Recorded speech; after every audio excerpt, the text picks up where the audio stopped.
Folks, the big iced tea taste test is history, and the clear winner is Louisiana. In Atlanta, it's Louisiana over Lipton, 65-30. In Birmingham, 67% prefer the great taste of Louisiana. Louisiana's secret? Louisiana just tastes a whole lot better. See how satisfying iced tea can taste. Final tally, Louisiana preferred 2-1. It's the clear winner.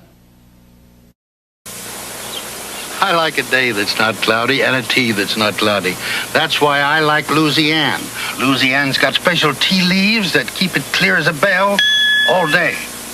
Now, if you're drinking Lipton or Tetley, look at the box. It tells you what to do when it turns cloudy. Louisiana says nothing about cloudy, 'cause it doesn't get cloudy.